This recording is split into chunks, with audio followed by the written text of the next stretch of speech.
Bienvenue à cette séance extraordinaire du Conseil municipal du lundi 19 décembre 2022 à 20h30 à l'Hôtel de Ville.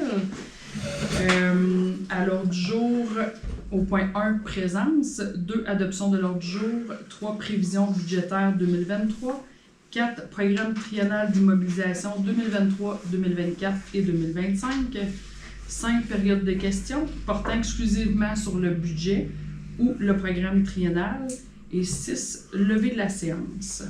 Donc, les présences sont prises, Madame Veillette. Donc, on s'est rendu au point 2, adoption de l'ordre du jour. Est-ce qu'il y a quelqu'un pour adopter l'ordre du jour? Madame Pelletier, secondée par Madame Trottier. Donc, on est rendu au point 3, prévision budgétaire. On ne croyait pas y arriver, honnêtement. Ce fut un budget assez complexe et ardu cette année. Je pense que ça a été le cas de toutes les municipalités à peu près au Québec, avec les différents coûts qui augmentent, le prix de l'essence. En tout cas, ça change vraiment beaucoup là, les résultats. Donc, il a fallu quand même être créatif, couper à plusieurs endroits quand même, mais pour essayer d'avoir un budget là, pas trop difficile pour les citoyens. Là. Fait qu'on a travaillé fort là-dessus, là, les différents employés également. Donc, voici la présentation du budget. Au nom du conseil municipal et en mon nom personnel, il me fait plaisir de présenter à notre population les prévisions budgétaires pour l'année 2023, ainsi que le programme triennal de dépenses en immobilisation pour les années 2023, 2024 et 2025. Les dossiers que le conseil municipal entend prioriser et mettre de l'avant pour l'année 2023 sont, en collaboration avec la Corporation de développement économique, commencer les démarches de représentation pour la mise en place d'un centre de valorisation des aires protégées. Pour ceux qui ont peut-être suivi le dossier, l'an passé, on disait faire un avant-projet, faire une étude sur cette possibilité-là. L'étude est terminée, donc on va être rendu là, aux différentes démarches là, de représentation. Ensuite de ça, finaliser les travaux de conception d'un projet de réfection de conduite sur plusieurs tronçons de rue afin d'être prêt à déposer une demande d'aide financière. On avait eu des sous l'an passé, mais c'est sûr, pas assez pour les coûts qui ont explosé pour faire les projets. Donc, on continue à faire notre conception de projet, puis lorsqu'il va y avoir des subventions un petit peu plus intéressantes, on va peut-être pouvoir être en mesure de poursuivre ces beaux projets. Ensuite de ça, poursuivre avec la municipalité régionale de Comté de la Vallée-de-l'Or le travail menant à la mise en place d'un complexe siricole afin de valoriser les rejets de la centrale thermique. Mettre en place un règlement décrétant un programme d'aide financière visant la construction de logements locatifs afin vraiment de venir répondre à un besoin criant sanitaire. Continuer à collaborer avec la fabrique de la paroisse Saint-Paul afin de consolider le patrimoine bâti. En collaboration avec l'équipe de sanitaires à pied, voire à l'entretien afin de maintenir l'aménagement du site du Mont-Bell. Avec les nouveaux sentiers qui ont été faits dans les dernières années, on est plus rendu à bonifier pour que l'aménagement soit encore mieux, là, les différents sentiers. Supporter le Centre d'entraide d'amitié autochtone dans son projet d'aménager le bâtiment voisin de la nouvelle maison Annie Moore pour offrir encore plus de services à leur clientèle. En collaboration toujours avec le Centre d'entraide d'amitié autochtone, travailler sur des actions afin de poursuivre l'enrichissement de notre communauté à tous. Donc, travailler différents projets vraiment en collaboration. Remplir nos obligations auprès du ministère des Affaires municipales et d'Habitation en procédant à l'installation de compteurs d'eau dans les industries, commerces et institutions. Ensuite de ça, continuer à développer différentes actions afin de valoriser la campagne d'attractivité mise en place à l'été 2022. C'est l'image qu'on voit au verso du budget qu'on a jasé tout à l'heure. Continuer à améliorer le parc Optimis. Il y a un nouveau module de jeu qui s'en vient dans le parc Optimis et développer un nouveau parc dans le quartier des habitations à loyer modique, les HLM, au bout de la 10e avenue. Mettre en place un plan d'action de la municipalité Amis des aînés. Donc, c'est une démarche qui a été commencée là, dans les dernières années, mais là, on va tomber vraiment dans le plus concret avec notre plan d'action. Mettre en place également un plan d'action pour la politique culturelle. On a des choses qui s'en viennent à ce niveau-là. Outiller et former les pompiers du service de sécurité incendie pour le sauvetage nautique d'été, précisément, ainsi que plusieurs autres projets municipaux qui permettront d'améliorer l'efficacité de la ville, son attractivité et les services aux citoyens. L'année 2022 aura été une année de grande fragilité pour plusieurs commerces et organismes de notre milieu, nous obligeant à faire autrement, mais aussi différemment. Le coût de certains projets nous a même contraints de revoir nos priorités, ce qui n'a pas toujours été facile. Malgré toutes ces embûches et tous ces défis, la municipalité a réussi à conserver ses services d'urgence 24/7 au CLSC, et ce grâce à la grande mobilisation du milieu. Une autre belle réussite est d'avoir conservé un bureau de la Société de l'assurance automobile du Québec en ayant un nouveau mandataire permettant ainsi de consolider, mais également de créer des emplois au bureau de Service Québec. Nous avons inauguré nos jeux d'eau en juillet, lancé notre campagne d'attractivité au mois d'août et continué à développer nos sentiers de vélo de montagne et de marche au Mont-Bell. Pour 2023, nous continuerons de travailler en étroite collaboration avec différents partenaires afin d'améliorer sans cesse la qualité de vie de notre milieu pour ainsi attirer de nouveaux citoyens qui pourront sans contredit dire qu'à Sainte-Terre, on peut vivre simplement et s'accomplir pleinement. C'est un peu notre objectif. Si on regarde les chiffres plus en détail, je dirais, je vais y aller avec des chiffres plus précis sur des pourcentages, tout ça, mais lorsqu'on regarde chaque département, sensiblement, les chiffres se ressemblent. Il y en a que c'est plus haut, plus bas dans les différents départements, mais on peut voir que lorsqu'on regarde au niveau du déneigement, c'est certain que ça l'a augmenté avec tout le prix de l'essence, etc., le fuel, c'est un peu là que ça a touché beaucoup, là, je dirais, nos différents départements. Les coûts aussi de certaines matières qui ont vraiment explosé, qui font en sorte qu'il y a des départements qui ont explosé tout simplement. Fait que si je vais plus en détail dans certaines données, je dirais que l'année 2023 sera un budget équilibré de 7 650 838 que nous vous présentons ce soir, soit une augmentation de 1,72% comparativement à celui de l'année 2022, qui était de 7 521 813 $. L'augmentation du budget est due principalement à l'augmentation vertigineuse du coût de la vie et qui s'est répercutée sur les services, particulièrement en raison de l'augmentation du prix du carburant ainsi que le coût des matériaux. Pour l'année 2023, le conseil municipal a travaillé très fort pour ne pas trop affecter le portefeuille de ses citoyens afin de maintenir les mêmes services qu'auparavant.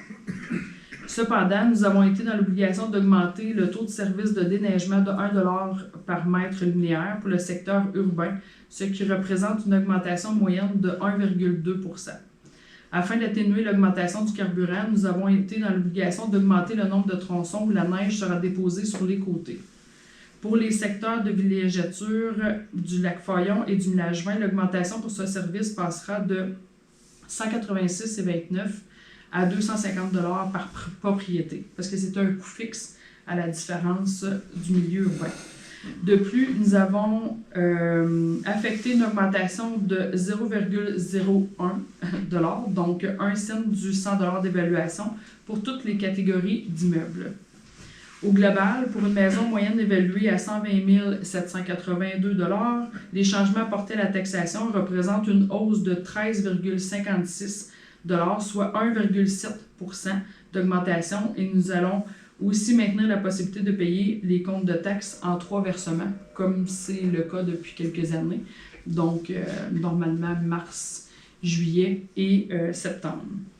Également, une somme de 1 050 333 sera consacrée au remboursement de la dette en 2023, soit l'équivalent de 13,7% du budget total. Au 31 décembre 2022, la dette à long terme de la Ville s'élèvera à 7 930 300 $, soit une diminution de 134 800 par rapport à 2021. En 2022, nous avons débuté les activités au complexe sportif à l'air avec la piscine et les différents plateaux que nous avons rendus disponibles au maximum. Nous tenons à souligner la collaboration du Centre de services scolaires de Lorée-des-Bois qui nous a permis de pouvoir finaliser l'entente mutuelle afin de permettre aux citoyens, aux organismes d'avoir des services améliorés, mais également par la présence de notre équipe de pariteurs sur place en soirée et la fin de semaine. De plus, nous avons lancé notre campagne d'attractivité au sommet du Mont-Bell qui se poursuivra en 2023. Nous souhaitons que tous nos citoyens soient des ambassadeurs pour faire valoir nos services et notre qualité de vie afin d'attirer de nouveaux citoyens.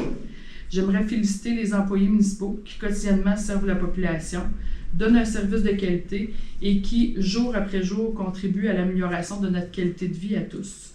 Aussi, j'aimerais remercier les élus de leur travail au cours de la dernière année. Également, merci aux organismes paramunicipaux et leurs nombreux bénévoles qui sont des rouages importants de la prestation de services livrés aux citoyens et aux citoyennes. Enfin, merci à la population qui contribue positivement à l'avancement de notre belle communauté. Et les membres du conseil ainsi que les employés municipaux se joignent à moi pour vous souhaiter une très bonne année 2023. Ça faisait le tour de notre budget 2023. Fait que, est-ce qu'il y avait un proposeur pour le budget? Ah, j'avais la même Mme Ferrier et il va y avoir Mme Allaire. Et le programme, il est également dans le... Moi, je vais suivre avec un autre document, mais à la page 13, vous avez le programme triennal des dépenses en immobilisation, au point 4, pour les années 2023, 24 et 25. Fait que dans le fond, le montant total, on parle de 18 558 500 pour le plan triennal d'immobilisation de 2023 à 2025. Je vous dirais, en gros, l'année passée, on a été un peu au dépourvu. On a des beaux projets. On en a parlé un peu tantôt là, dans les... on a encore ces souhaits-là de pouvoir faire la réfection de certaines rues, mais ça dépend toujours des programmes de subvention qu'on réussit à aller chercher.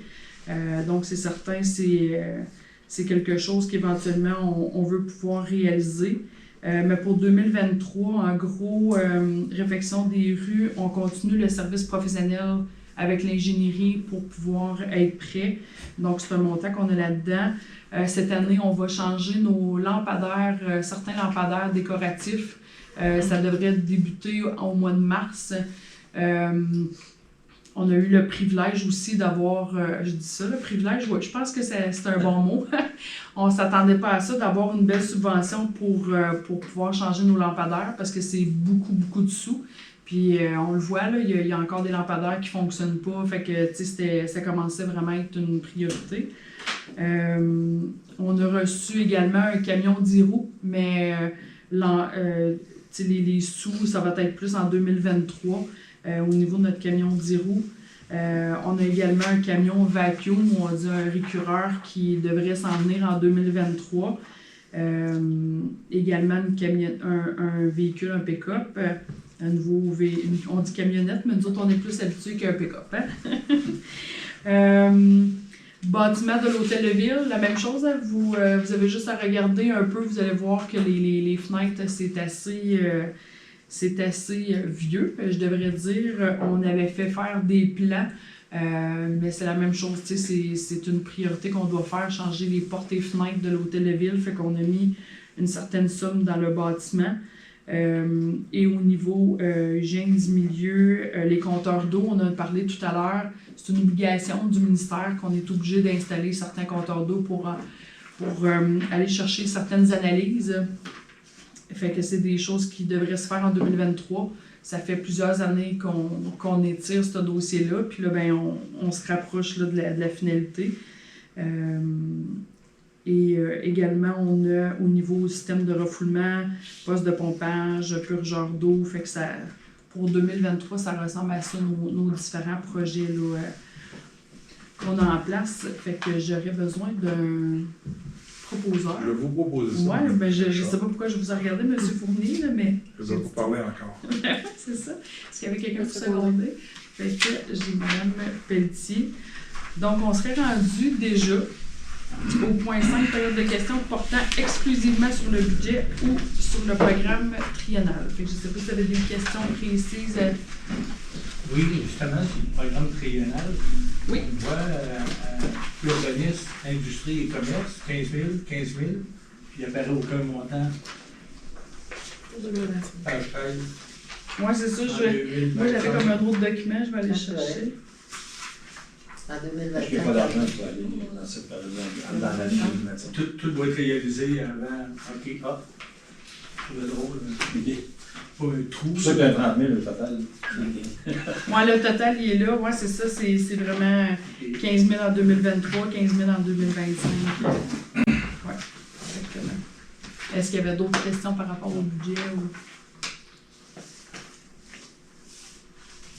C'est bon? C'est bon? Nathalie, j'aurais-tu comme m'adresser un petit mot à ma grand-mère qui regarde toutes les séances à partir de ce qu'il dit? Ah, ta grand-mère! Vas-y, vas-y. Je voudrais juste te souhaiter joyeux anniversaire pour jeudi le 22. Tu vas avoir 98 ans, donc je suis très fier de toi. Je t'aime beaucoup, puis on se voit cet été. Merci. Là, j'allais dire, j'aurais souhaité, mais je sais même pas c'est quoi son nom. Marguerite Boucher. Ah, Madame Boucher.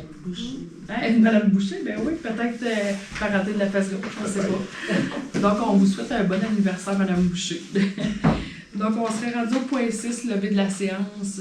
Fait que ceci était notre présentation de budget. Pas facile, 2023, mais on a passé à travers en espérant pas avoir trop de surprises en 2023. Parce que je vous dis qu'on a coupé à bien des endroits pour pas trop affecter les citoyens. Donc, on va se souhaiter une nouvelle année 2023, pas trop d'imprévus. Je vais dire ça comme ça. Donc, j'en profite pour, je l'ai dit tout à l'heure en faisant le budget, mais j'aimerais souhaiter sérieusement un bon temps des fêtes à tous. Prenez le temps de prendre du bon temps en famille, c'est important. Relaxer un peu. L'année 2022, je pense qu'elle n'a pas été facile pour personne, donc profitez de ce beau moment en famille. Fait que, au plaisir de vous revoir le 16 janvier. Merci. Bye bye.